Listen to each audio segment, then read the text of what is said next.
প্রধানমন্ত্রী তারেক রহমান কালকে এক জনসভায় বলেছেন 1979 সালে মাওলানা ভাসানী জিয়াউর রহমানের হাতে ধানের শীষ তুলে দিয়েছেন, অথচ মাওলানা ভাসানী মারাই গিয়েছেন 1976 সালে। আজ বুঝলাম প্রধানমন্ত্রী কেন সংসদে কথা না বলে মুখ বন্ধ করে রাখে, কারণ দিন শেষে বোবার কোনো শত্রু হয় না।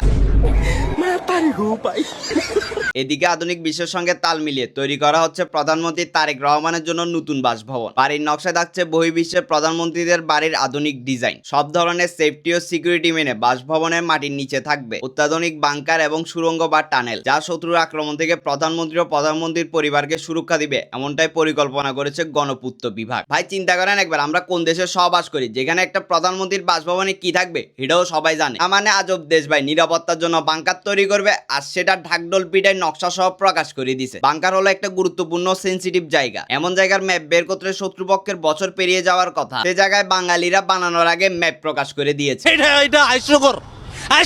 না ভাই, আপনারাই আমাকে বুঝান, সকল নকশায় যদি প্রকাশ করে দেয় তাহলে প্রধানমন্ত্রী তারেক রহমানের বাসভবনের সেফটিটা থাকলোই বা কিভাবে? আর এটা দেখার পর মানুষজন বলতেছে হেলিকপ্টারের দিন শেষ সুরঙ্গের বাংলাদেশ। আবার কিছু মানুষ কমেন্টে বলা বলি করতেছে টানেল দুইটা বানানো দরকার, একটা টানেল ঢাকা টু দিল্লি আর একটা টানেল সোজা লন্ডন পর্যন্ত করা উচিত, এমনটাই দাবি করতেছে অনেকে। আচ্ছা, কিন্তু আমার মতে আধুনিক বিশ্বের সাথে তাল মিলিয়ে বাংলাদেশকেও পারমাণবিক শক্তিধর দেশ বানানো হোক। না মানে দেশের বা দেশের জনগণের নিরাপত্তার জন্য তো কিছু ব্যবস্থা করা দরকার, কারণ আমাদের ডিফেন্স সিস্টেম বা সিকিউরিটি সিস্টেম এখনো আদিম যুগে পড়ে আছে, যেগুলো আধুনিক দেশের সাথে টক্কর দেওয়া কোনোদিনও সম্ভব না। এদিকে কিছুদিন ধরে একটা নিউজ ভাইরাল হচ্ছে, তারেক রহমানকে আগে থেকে হেলিকপ্টার কিনে রাখার পরামর্শ দিলেন শেখ হাসিনা। যাই হোক ভাই, নিউজটার আবার কেউ হাসা হাসা মনে করিয়েন না, কারণ নিউজটা দিচ্ছে হচ্ছে আনোয়ার টিভি, বর্তমানে বিনোদন দেওয়ার জন্য আনোয়ার টিভি সেরা রে।